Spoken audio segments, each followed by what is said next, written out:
Why not talk about Azad Kashmir as well, because वहाँ पर good governance के मामलात का ज़रा है कुछ पक रहा है, और वो पक ये रहा है कि मुस्लिम लीग नून और पीपल्स पार्टी दोनों जमातों ने अब ये फैसला किया कि वो आज़ाद कश्मीर में तहरीक अदम एतमाद की हिमायत करेंगे। ताहम मुस्लिम लीग नून हुकूमत का हिस्सा नहीं बनना चाहती है, ऑपोजिशन में बैठेगी, और इस्लामाबाद में मुस्लिम लीग नून की सियासी राबता कमेटी के इजलास की सदारत करते हुए जब एहसन इकबाल साहब ने कल बात की है तो उन्होंने ये कहा है कि दोनों बड़ी जमातों ने का मकसद जो है आज़ाद कश्मीर में बेहतर हुक्मरानी है, शफाफ इंतखाबात को यकीनी बनाना है। एब्सोल्युटली, उन्होंने ये भी कहा कि नई हुकूमत को जल्द अज जल्द आज़ादाना और मुनसिफाना इंतखाबात कराने चाहिए ताकि एक मुस्तहकम हुकूमत कायम हो सके। और उन्होंने ये भी तस्लीम किया कि इत्तेहादी सेटअप नाकाम रहा है, जबकि अमीर मकाम ने कहा कि जॉइंट अवामी एक्शन कमेटी से मुआहदे पर हर हाल में अमल होगा। ऐसे में पीपल्स पार्टी बहुत मुतहर्रिक नज़र आ रही है। इस सब पे बात कर लेते हैं। बोल के सीनियर के पर्सन आदिल अब्बासी आज हमारे साथ मौजूद। आदिल अब्बासी साहब अस्सलाम वालेकुम और बहुत शुक्रिया सुबह वक्त देने के लिए हमें। पीपल्स पार्टी ने वज़ीर आज़म आज़ाद कश्मीर चौधरी अनवारुल हक को ओहदे से मुस्ताफ़ी होने के लिए दोपहर 2 बजे तक की मोहलत दी थी और वज़ीर आज़म आज़ाद कश्मीर की जानिब से इस्तीफ़ा नहीं दिया गया। अब आगे का लाहेमल कैसे देखते हैं? वज़ीर आज़म कौन बनने जा रहा है? Do you have any insight?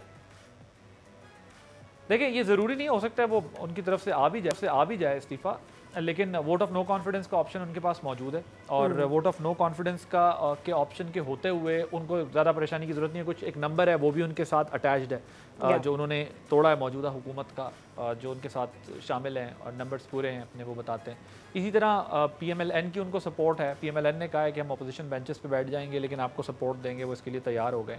तो इसलिए इससे इतना ज़्यादा फ़र्क नहीं पड़ता। उन्होंने इसलिए कहा होगा कि वो एक एक्सरसाइज होती है वोट ऑफ नो कॉन्फिडेंस की, वो ना करनी पड़े, और वो कहते हैं जाएँ अपने नंबर दिखा दें, पूरे कर दें तो मैं दे दूंगा, यानी वज़ीर आज़म आज़ाद कश्मीर कह रहे। तो मेरा ख्याल है इतना मसला नहीं, वोट ऑफ नो कॉन्फिडेंस आएगी। आपका वो भी मैं जवाब दे दूँ कि आपने कहा था कि वज़ीर आज़म कौन होगा, उनके ज़ाहिर 2-3 नाम चल रहे हैं, उसमें PMLN की तरफ से भी कुछ कहते हैं कि उनको भी भेजा गया है कि वो कुछ फाइनलाइज़ करें जो इन्होंने नाम पीपल्स पार्टी ने अपने तजवीज़ किए हुए हैं, तो उसमें से यकीनन कोई आएगा। लेकिन हतमी तौर पे कहना ये मुश्किल है कि किसका नाम सामने आएगा। लेकिन चौधरी यासीन साहब ज़रा उनके सीनियर मिनिस्टर हैं, ज़्यादा एक्सपीरियंसड हैं, तो इट्स क्वाइट पॉसिबल कि शायद वो बन जाएं। लेकिन बहरहाल हतमी तौर पर ये कहना ज़रा मुश्किल होगा कि किसका नाम आता है। The question comes to me, Azad Kashmir की सियासत और मुल्की सियासत किस तरह से मुख्तलिफ है आप देख रहे हैं। ऑल्सो पब्लिक इंटरेस्ट कितना इंपॉर्टेंट है वहाँ पर इस वक्त?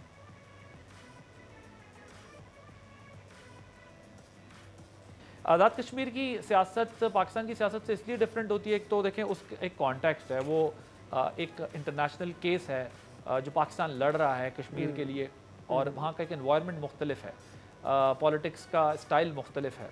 और दूसरा ये कि उसके इलेक्शन पाकिस्तान के इलेक्शन के बाद होते हैं, तो ज़ाहिर है जहाँ पाकिस्तान में जो फेडरल गवर्नमेंट में आता है, फिर आज़ाद कश्मीर के लोग मोस्टली उसी तरफ उनका टिल्ट होता है या उसी तरफ वो अपनी रुझान रखते हैं ताकि वो फेडरल गवर्नमेंट के साथ ज़्यादा से ज़्यादा अपनी उनकी जो भी गवर्नमेंट बनती है वो उसका बेनिफिट ले सके और वो रहे। और यही हमने देखा कि पिछले 2-4 सालों से वहाँ पर फेडरल की और बल्कि कुछ और 5-6 साल से ये देखें अगर आप, तो फेडरल की और आज़ाद कश्मीर की गवर्नमेंट्स के डिफरेंसेस रहे, जिसकी वजह से लोगों के अंदर एक सेंटिमेंट आया, प्रोटेस्ट हुए और फिर सारा कुछ हमने देखा।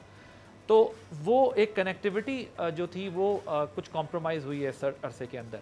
तो ये फ़र्क पड़ता है कि अगर फेडरल और आज़ाद कश्मीर की गवर्नमेंट एक ना हो तो फिर इश्यूज होते हैं। आदिल, पीपल्स पार्टी नून लीग की इत्तेहादी तो है, लेकिन गुज़िश्ता कुछ अरसे से कुछ नाराज़ी भी सामने आ रही है।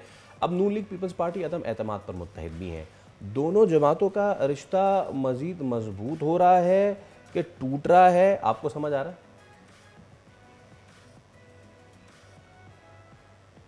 करते हैं असल लड़ाई पीपल्स पार्टी पंजाब और पीपल्स पार्टी सिंध के बीच में हो रही होती है। तो वो जो लड़ाई है वो बयानात की हद तक तो है, लेकिन एज सच तो कोई लड़ाई नहीं है। PMLN वाले तो खुलेआम और स्क्रीन पे आके भी कहते हैं, ऑफ स्क्रीन भी कहते हैं कि यार हमारी अंडरस्टैंडिंग है, हमारे दोस्त हैं, साथी हैं, कहीं नहीं जा रहे, कहीं नहीं जाएंगे। और उनके ज़ाहिर एतमाद की एक वजह है, और उसकी वजह यह है कि जो उनकी बाइंडिंग फोर्स है बिटवीन दीज टू पार्टीज़, उनकी तरफ से भी ऐसी कोई चीज़ नहीं है। तो इसलिए पीपल्स पार्टी और PMLN जो हैं वो उनमें कोई ऐसा संजीदा इख्तिलाफ नहीं है, बस बयानात की हद तक। और ज़ाहिर है कुछ ना कुछ निगोशिएट करते रहते हैं, एक दूसरे से अपनी स्पेस क्रिएट करते रहते हैं। राइट, तो विफाक में हुकूमत क्या, is it all that Noon league right now wants? Because माजी में नून लीग खासी मुतहरिक रही है आज़ाद कश्मीर के जब इलेक्शंस थे, but right now I mean like वो वोट को इज्जत दो जैसा नारा बार बार आज़ाद कश्मीर में हमें नज़र आता था। Now it doesn't look like so, interest नहीं है। What do you think?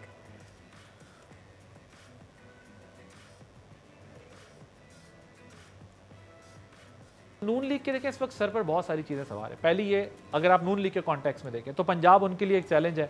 Punjab में डिलीवर करना चाहते हैं, पंजाब में अपना फोकस रखा हुआ है, पंजाब में सारी पॉलिटिक्स अपनी कर रहे हैं, पंजाब में वो किसी को पनपने नहीं देते। यहाँ की पीपल्स पार्टी के जो पंजाब के उम्मीदवार हैं वो रोते धोते दिखाई दे रहे होते हैं, हमारे साथ ये ज्यादती हो गई, हमारे साथ चीफ सेक्रेटरी ने ये कर दिया, हमारे साथ फलाने सेक्रेटरी ने ये कर दिया, फलाने वजीर ने ये कर दिया। सो पंजाब की हद तक तो वो किसी को पनपने नहीं देते। लेकिन इसके अलावा बलूचिस्तान में जैसे उन्होंने पीपल्स पार्टी के लिए स्पेस रखी हुई है कि जी ठीक है, पीपल्स पार्टी की गवर्नमेंट अभी वहाँ बनी हुई है, तो अपने लोगों को वो खामोश करा देते हैं। इसी तरह आज़ाद कश्मीर में भी उनके लिए पता है 6 महीने बाद इलेक्शन है, तो 6 महीने की अगर पीपल्स पार्टी हुकूमत लेना चाहती है तो ले ले, कोई मसला नहीं है। एक नया महाज खड़ा करें जब टेररिज्म का इशू भी है, इकनॉमिक इशूज़ भी हैं, इंडिया के साथ भी चैलेंजेस हैं, डिप्लोमेटिक फ्रंट पर आपके लिए चैलेंजेस हैं और पॉलिटिकल चैलेंजेस भी हैं। ज़ाहिर है पीटीआई भी एक प्रॉब्लम बनी हुई है गवर्नमेंट के लिए, उनका नैरेटिव भी एक प्रॉब्लम बना हुआ है गवर्नमेंट के लिए। तो ऐसे वक्त में वो नया महाज क्यों कर खोलेंगे, उनको क्यों एक आज़ाद कश्मीर की हुकूमत चाहिए। और स्पेशली आज़ाद कश्मीर में अब जो भी हुकूमत जाकर करेगा they have to face a music. अब संजीदा किस्म के वहाँ पर जो चैलेंजेस हैं उसको उन्हें डील करना पड़ेगा और बहुत एक इंटेलिजेंस के साथ और स्मार्ट मूव के साथ और बहुत ही एक अच्छे वेल क्राफ्टेड जो है वो आपको अपनी गवर्नेंस या मूव रखनी होगी ताकि आप इस चैलेंज से निपट सकें। सो इसलिए मेरा ख्याल है वो एक नए महाज में नहीं घुसना। अब आदिल, आज़ाद कश्मीर में बैड गवर्नेंस एक इशू है। शिकवा जो हमेशा से रहा है कि वहाँ के फैसले इस्लामाबाद से होते हैं, शहरी जो है वो सहूलियात के फुकदान का रोना रोते हैं, हालांकि मुल्क के दूसरे सूबों और शहरों में भी सिचुएशन यही है। तो इसको कैसे समअप करेंगे? आज़ाद कश्मीर का तो ये बात दुरुस्त है कि वहाँ पर उस तरीके से उनकी जो पॉलिटिकल लीडरशिप्स हैं वो परफॉर्म या डिलीवर नहीं करती और वो वाकई इस्लामाबाद में बैठे हुए होते हैं और इस्लामाबाद से बैठ के वहाँ के फैसले कर रहे होते हैं। तो ये जो सेंटिमेंट है इस हद तक तो ठीक है कि जितने पैसे वहाँ जाते हैं उतने पैसे वहाँ लगते नहीं हैं, तो वो पैसे लगने ज़रूरी हैं। और ये बात दुरुस्त है कि वहाँ पर डेवलपमेंट का बड़ा संजीदा इशू है, वहाँ पर जो उनके कोर कंसर्न है या जो इश्यूज़ हैं वहाँ की पब्लिक के वो हैं, सो उसको एड्रेस करने की ज़रूरत है। और इस्लामाबाद से ऑपरेट करने के बजाय चाहिए कि जो भी गवर्नमेंट्स वहाँ बने वहीं बैठ के अपने लोगों का मसला हल करें, उनके साथ कनेक्टेड रहें, उनकी इस करें।